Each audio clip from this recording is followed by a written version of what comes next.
If you've used the IBM Model M or any modern PC or Mac keyboard which copies its layout, then you owe a debt of gratitude to the Tandy 2000. If the Tandy 2000 is mentioned at all these days, which is not likely, then it's remembered as a computer which had an Intel CPU and ran MS-DOS but failed in the marketplace because it was not compatible with the IBM PC.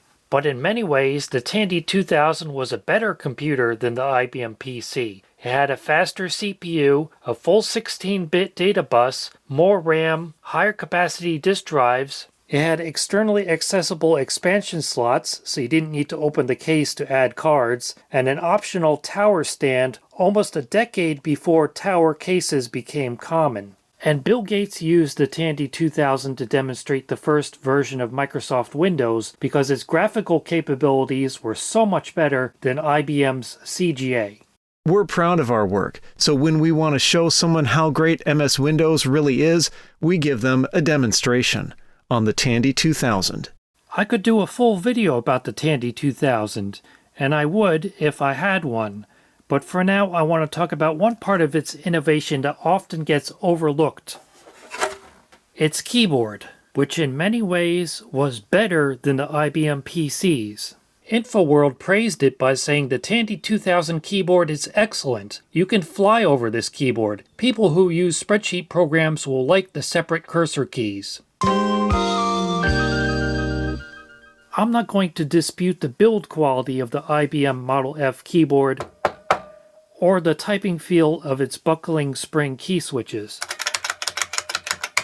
because those are legendary. But in terms of the layout of its keys, that left a lot to be desired. First and foremost in the complaints are the placement of these two keys. Now, those of you from Europe and other parts of the world that use the ISO keyboard layout are probably thinking I'm crazy for criticizing this because it's what you learn to type on and it's what you're used to. But here in America, this always was a source of complaints for this keyboard. Because especially for touch typists, that made it an extra long reach with your pinkies to get to two of the most commonly used keys, the left shift key and the enter key. All to fit in two keys that were almost never used, especially early in the life of the IBM PC when DOS didn't even use the backslash yet, and the grave accent key, which is almost never used in English, except possibly when someone was trying to make ersatz curly quotes. In fact, earlier when I was demonstrating the sound of its buckling spring key switches, my right pinky naturally fell to what I thought was the enter key, but if you're paying attention, you notice that I pressed this key instead. And I'm by no means alone in my criticism of the IBM PC's keyboard layout. InfoWorld said the special function keys are crowded much too close together, and the left shift key is way out in left field. And PC Magazine said IBM violated the Selectric standard for keyboard layout by placing the PC's left shift and return keys where no American-trained typist could find them without thinking, the criterion of touch typing. This is actually the keyboard from the Tandy 1000, but the only real difference is the badge and the number of pins on the DIN connector. Otherwise, it's nearly identical to the Tandy 2000 keyboard. It's the same size and has the same layout and key switches. So here's what Tandy came up with when they introduced the Model 2000 in 1983. It uses Fujitsu 3rd generation leaf spring linear mechanical key switches with an unusual tombstone-shaped keycap, and they have a very nice light typing feel.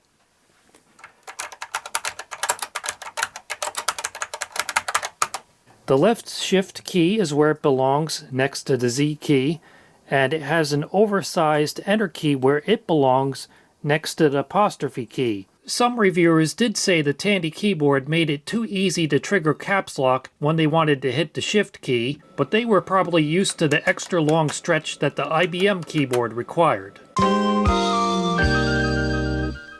Many DOS applications made extensive use of the function keys, and the IBM keyboard has 10 of them on the left, which is fine, but it doesn't give you much room to add a template reminding you what the function keys do. You could use the pencil tray to put a function key template up here, But that makes you wonder, wouldn't it be better to just put the function keys up here, and maybe while you're at it, add a few more of them? So that's exactly what Tandy did. It has 12 function keys instead of 10, and they're positioned horizontally across the top of the keyboard in 3 groups of 4.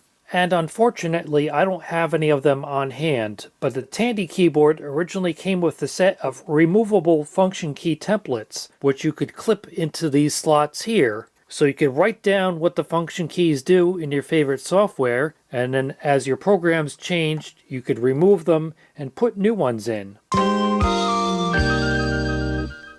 Another common criticism of the IBM PC's keyboard is that it does not have dedicated cursor keys. Instead, they're shared with the numeric keypad, and you have to toggle back and forth between the arrow keys and the number keys with the numlock key.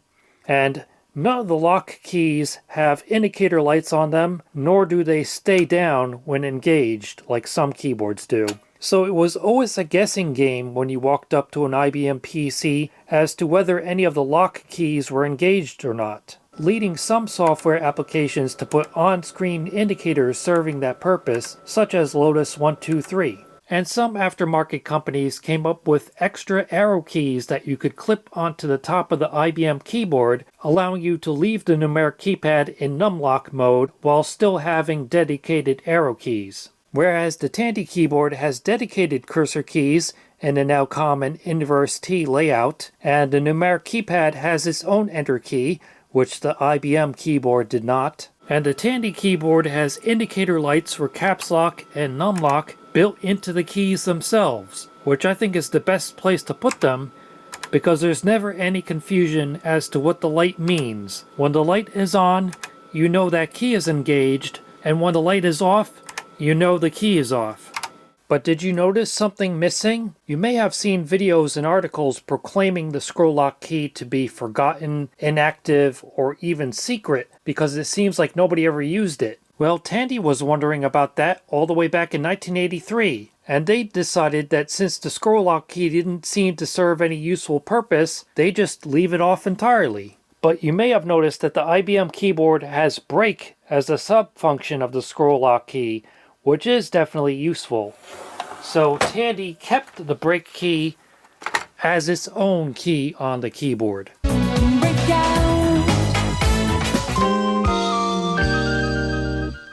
Another sub-function on the IBM keyboard is print screen, because it says print screen on it, but if you just press the key, it types an asterisk. To actually do a print screen, you have to do Shift print screen. Whereas the Tandy keyboard has its own dedicated print screen button, but you notice it just says print on it. That's because Tandy intended to also use it as the command to print a document from within an application, like their own DeskMate software. So instead of trying to search for the print command in the software, you just press the print button, and that would print your document. And instead of pressing Ctrl S to pause scrolling text, Tandy gave you a dedicated hold button.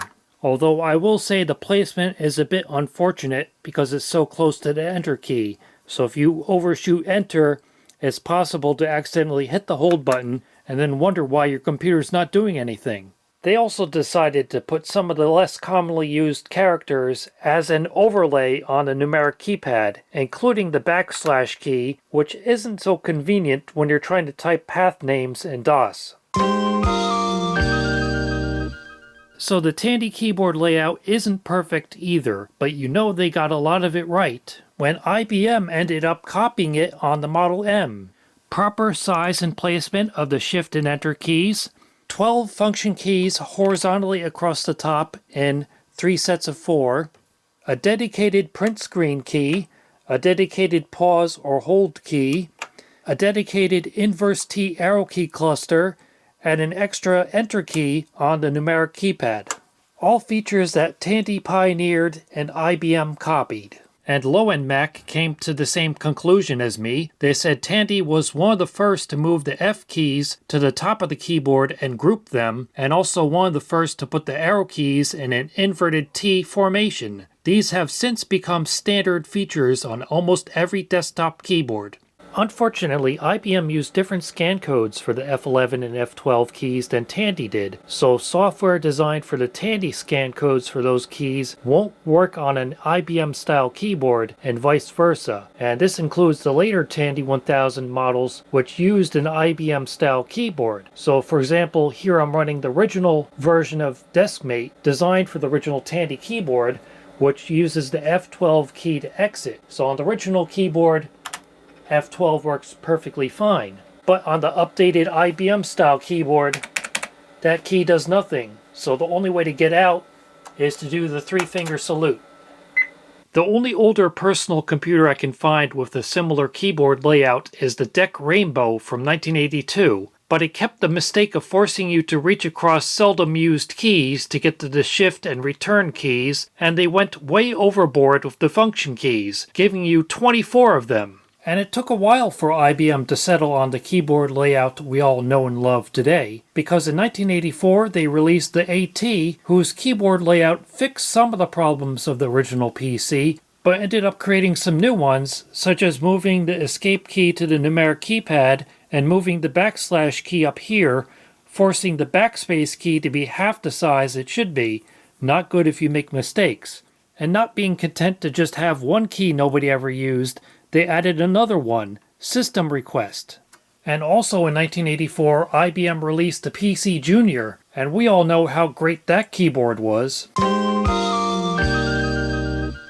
So I just wanted to demonstrate that even though the Tandy 2000 was ultimately unsuccessful because it was not IBM PC compatible, it still did have an influence on the PC market. And that's not unheard of in the history of computing. I mean, just look at the influence that the Apple Lisa had, even though it was also a flop in the marketplace. So the same thing was happening over on the MS-DOS side of computing in the 1980s.